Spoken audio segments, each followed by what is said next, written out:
Good morning. Welcome to this webinar, specially organized for the startups. Starts up in India, but starts up anywhere in the world. My little attempt to make it better for them. The name is Daman Devsood. I am your host this morning or afternoon or evening, depending upon when you're watching this. Quickly about myself. About 4 decades in the industry, about 2 decades in a resilience domain. I have won multiple awards nationally and globally, have published 6 books so far, 3 more coming up in a week, and another one on 27th of November. I've gone across companies, countries, and industry sectors. I've been an implementer. I have dirtied my hands myself, a trainer with 14,000 plus hours and with 100% NPS to my credit. I hold 13 copyrights as well. But I believe learning, sharing is forever. I'm a lifelong learner myself. When I'm talking about startups,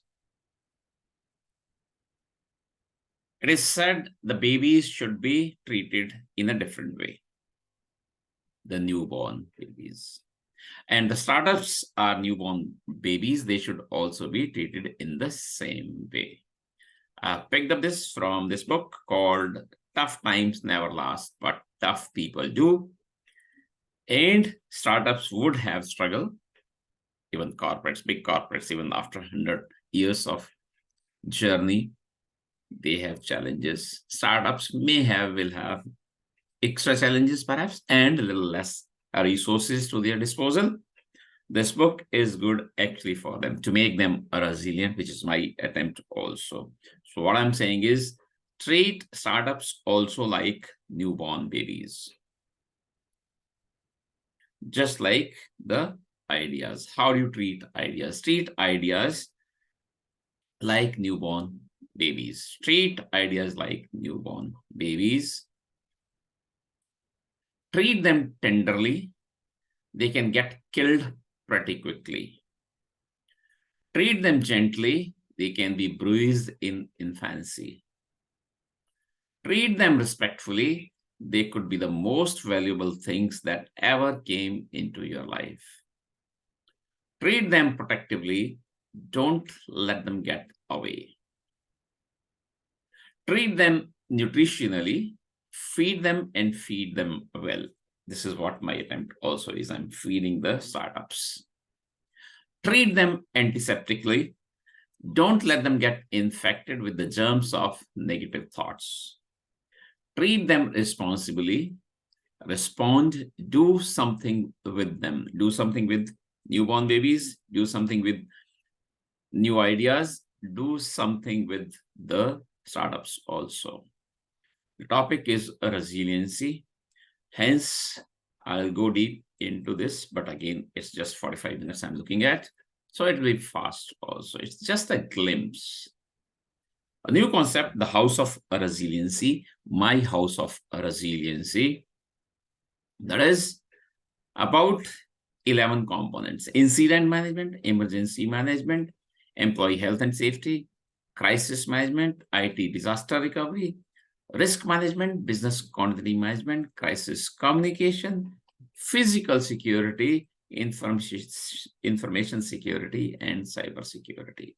All these put together, these are the bricks, walls, and a roof of my house of resiliency. All this needs to be done in an organization, in startups also. Process of identifying, responding to, and resolving incidents is called incident management simply. And the goal is to minimize the negative impact of incidents on the organization and its stakeholders, and to restore normal operations. This may include emergency management. The initial portion of an incident may be emergency, or disaster or crisis management, business continuity, etc. As I said, initial period of the incident is or maybe emergency. Focus is on saving lives, property, and environment. Coordinated activities, processes, roles, and responsibilities for this form the emergency management. Many people will have to work. These people may be external agencies also. And some of the emergencies may come from flood, fire, earthquake, terrorist attack, adverse weather, or epidemic and pandemic. But these are only some. There could be long list of 40, 50 perhaps. In all incidents, there are some do's and some don'ts specific to each incident. What I'm presenting is what I found in about 4 decades missing from the organizations. Common do's and don'ts. Don't panic in any incident, disaster, or crisis. It doesn't help at all in any way. But do as directed. Whatever has been told in advance, you have been trained, there are plans, and whatever is being said at that time, whatever instructions are being passed on, please do follow. Have a written, tested, and practiced instructions. So different types of plans. Written, reviewed, approved, tested, practiced. Don't believe in and don't spread rumors. This is a big challenge in the world. For we being the human beings, please do not believe in any rumors. Please do not start, do not initiate, do not spread any rumors. Get it from the horse's mouth. Get it from the reliable source. Be aware of helplines, internal as well as external. 3 police numbers are being forgotten in the world. In India specifically, there used to be 3, 100, 101, and 102. We moved to some nearest hospital, nearest police station, nearest fire station, etc. And those became 10-digit mobile numbers or cell numbers. Not good according to me. Initially, these were just 3 digits so that it's easy to remember. We would be stressed during a disaster. Recollecting long numbers will be difficult. India also has now moved, just like many other countries in the world, to a single number across country. 112 is the emergency number for the country. Whether you want police, fire, or ambulance, just dial 112. Be aware of these, please. And keep employees happy and take care of your customers during your good times, so that during your bad times, they stay with you or they remain reasonable with you. EHS is called Employee Health and Safety, and sometimes Occupational Health and Safety. Practices and regulations that organizations implement to protect the health and safety of their employees in the workplace is called, or is the scope of EHS, Employee Health and Safety. Some steps, some activities to be done: hazard assessment or risk management. PPE is personal protection equipment. After COVID-19 pandemic, I believe everyone in the world knows PPE, but some of us, some industries knew PPEs, otherwise earlier also. The ergonomics, my seating, the chair, the table, the space, the environment, air and light that I'm getting is part of employee health and safety, and everyone needs to be trained.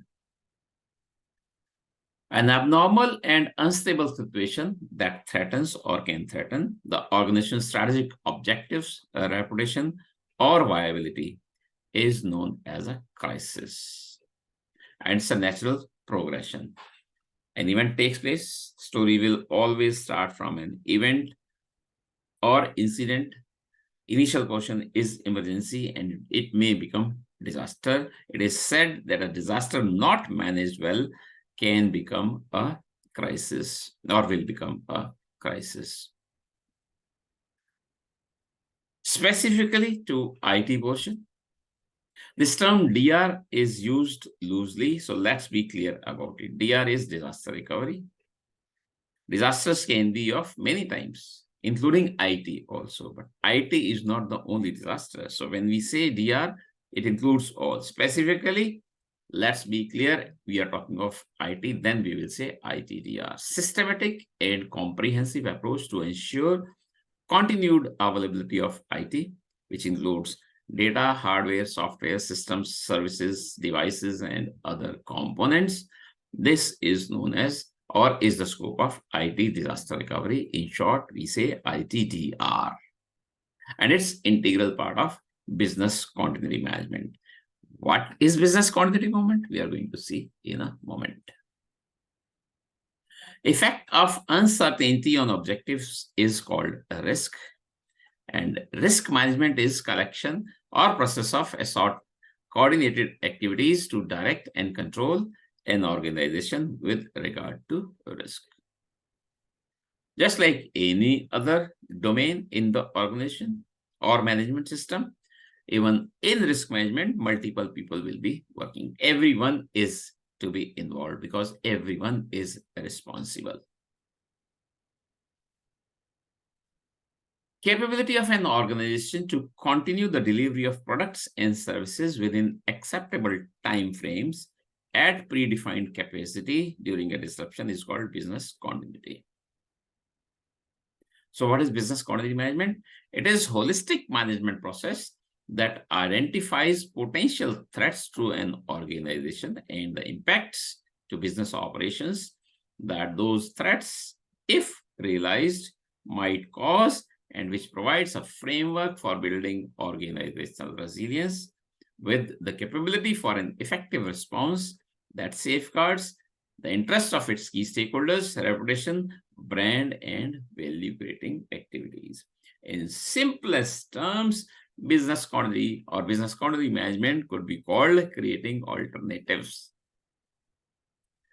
You are startups.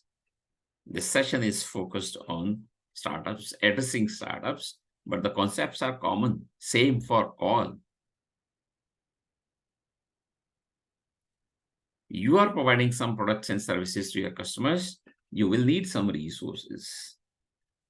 The most common will be the building, the people, and the IT. If these go down, any one of these or a combination of these, all of these at the same time, that's possible. If these go down, how will you ensure the continuity of the basic minimum? So you need to create alternatives. Daman is not available. Who could do Daman's job? This office in Delhi is not workable. Where is our alternate location? Or the IT has gone down. Do we have an alternate IT? So creating alternate, simplest terms, I would say. Quick look at the implementation cycle of BCM. There are 7 steps. You will write manual. So you'll start program, you'll write policy. We'll go into business impact analysis and risk assessment stage. Then we'll design, develop the strategies for the continuity of the basic minimum. Then only you will develop plan, the business continuity, or there will be many more associated plans. By the 4th stage or step, your plan is ready, but it should not be treated very good or reliable because it has not been validated yet. That happens through tests, reviews, and audits. And these provide inputs for continual improvement. Everyone plays role in BCM, so they need to be aware, they need to be trained. While appears at the last, but actually it goes through in all other stages also, the training and awareness, which is called embedding business continuity into the culture of the organization. During crises, we will have to do some communication. So that is crisis communication, the process of communicating effectively during a crisis. This cycle is very important, whether in crisis or otherwise. Whatever you may be doing in life, in personal, professional, this cycle is effective, should be used. Who communicates what, to whom, when, and how? Actually, if you take care of this, you will be in line or in compliance with clause 7 of ISO 22301, which is the standard for business continuity management. Who in this author is A in this cycle is the author, what is the content, whom is the target, your recipient, when is your time or frequency, and how is the medium, whether it's going to be mail, published paper, notice on the notice boards, announcement, public announcement through the webinars, through the web, or on TV or a radio, or is it going to be a call, or is it going to be a town hall meeting, like that. Any security is incomplete or is highly dependent on physical security. Physical security is the first step. Measures and processes put in place to secure and protect people, facility, property, and other assets, including the IT one, is the scope of physical security management. And some measures are access control systems, security cameras, alarm systems, perimeter fencing, and guards. Measures and processes put in place to secure critical information assets is called information security. Includes protecting information from unauthorized access, use, disclosure, disruption, modification, and deletion. And it has close links with physical security and cyber security. So what is cybersecurity? These are measures and processes put in place to secure computer systems, networks, and information. It appears to be similar to information security. For long decades, I also used to think so. But there is a difference. In simplest terms, I can pick up a paper. This is a paper. This is an information. Information security will take care of this. And this is my mobile, which is an IT device, hardware, digital. Information security will take care of both types of the information, which is on paper and which is on digital media. But cyber security will be taking care of only my phone. It will not take care of the information that I have on paper. There are some common actors in all programs. There are about 11 programs we have quickly looked at. I'm not going to read these, but I'll just wait for a few seconds so that you are able to look at these slides through the video recording. You can stop it and then spend as much time as you wish to spend on that. A big corporate, large corporate will have to have so many roles. As startups, you may not be. Little correction. You need to have all these roles. You may not have different people for different roles. It may be one person taking care of all. It may be 2-3 people taking care of all of these. But this is required. Roles are required. Especially the focus is resiliency.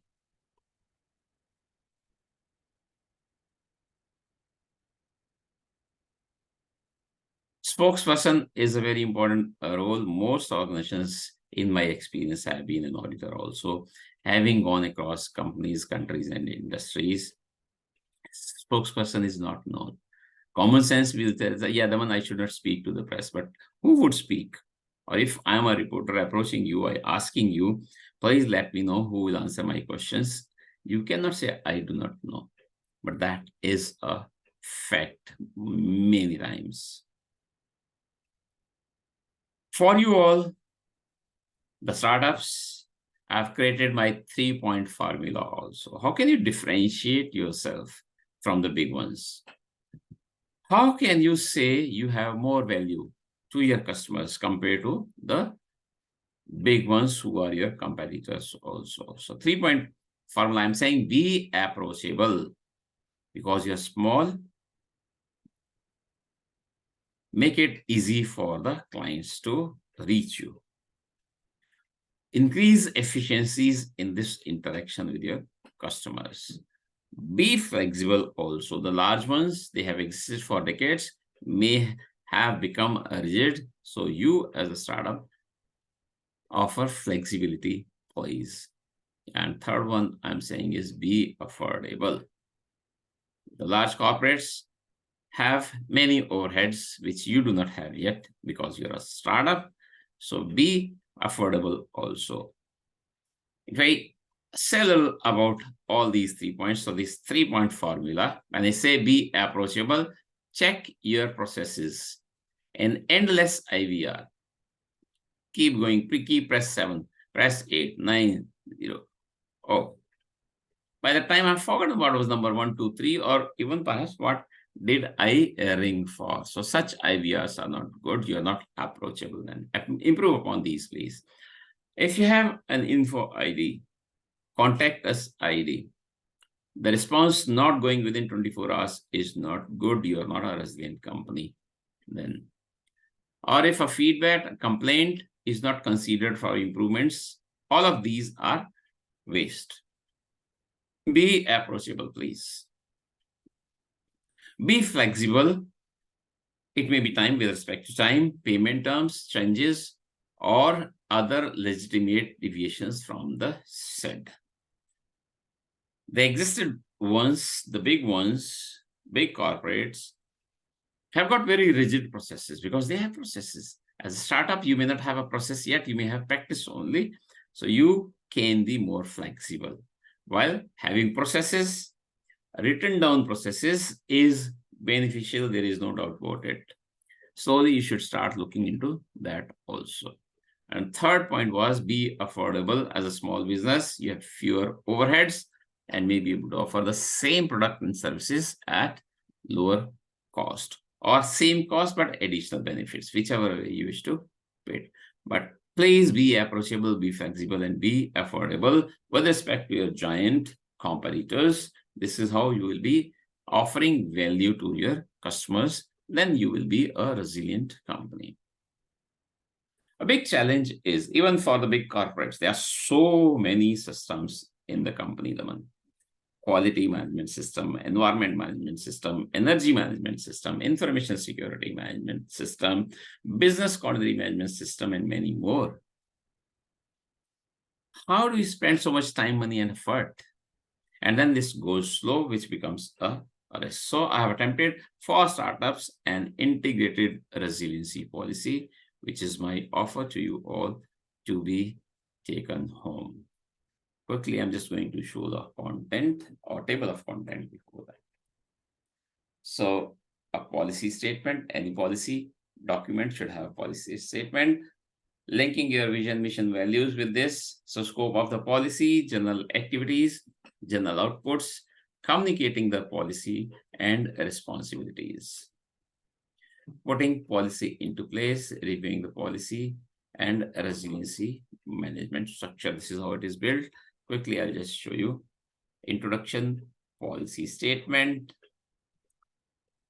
vision, mission, values. If you have, if you don't have, you should consider developing these soon. Scope and general activities. If you see, general outputs also given. Having policy is good, but if it's not communicated well to all relevant interested parties, then you're losing the point. You're losing even scoring during evaluations if you bid with respect to or in competition with the big ones. So roles, responsibilities also mentioned. This is how a sample world's first integrated resiliency policy has been developed, and my offer is to share this video if you need, if you would like to have it.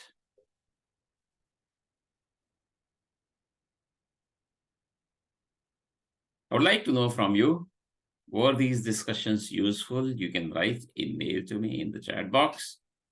3 options, pick up only one, please. Yes, thanks. Yes, thanks. And I would like to know more about resiliency in its components. You may say no thanks also. I don't mind. I won't mind. No one is perfect in this world. I am a lifelong learner, and I will improve upon my deliveries if I get any no's. No worries. Second question I wanted to ask you, once again, you can write to me in the chat box, or you can write to me separately, one-on-one, whichever way you wish. Based on these discussions, how likely you are to refer my courses, myself, my services, my products, refer Daman to someone else. 10 is most likely and 1 is least likely. Pick up your choice, please. If there are any questions, I'm happy to take questions. You may like to write questions to me later also. So all my coordinates in front of you. Please feel free to get in touch at any time. Please get connected on LinkedIn also. That's a great platform. And I write almost daily on LinkedIn. So this is how we can maintain our learning sharing forever.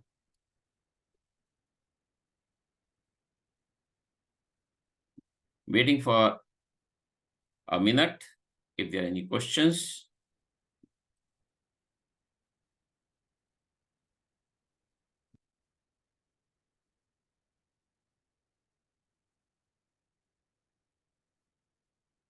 In the meanwhile, I'll then talk a little more about the upcoming activities. On my website, you will find blogs being populated quite frequently now. So I'll keep sharing my knowledge through the blogs on my website also. I write a lot on LinkedIn, I said earlier, but I'm active equally on Facebook, Twitter, and Instagram also. Any questions on resilience, please feel free to write to me. 7th book, 8th and 9th, all coming within next week. That was not planned. 3 books were not planned, coming unplanned away. But the planned one due on 27th of November. I always offer that any of my professional fellows can contribute to the book as in a guest chapter. So up to 7-8 pages length, anything related to resilience. It may be your experience, it may be your research, it may be your explanation, understanding of a book, of an incident. It may be a case or case study that you may like to write. My offer is available to you. Your chapter will be included as a guest chapter. Your photograph, your name, your designation, your affiliations, as you would like to have, will be included in the book. So with this, I then offer to close the session. The name is Daman Dev Sood, your host for this session, which was the Resilient Startups, a special session for startups in India or anywhere in the world. The concepts that we talked, resiliency tests, concepts are valid for anyone and everyone. Especially the reason was you would be bidding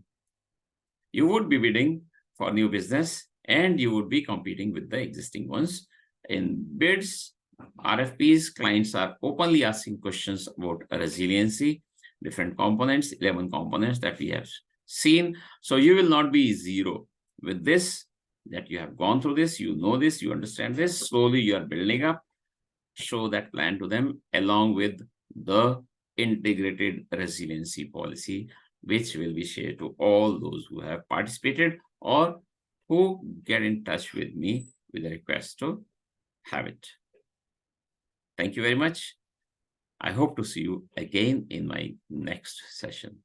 Take care. Have a good day. Thanks. Bye-bye.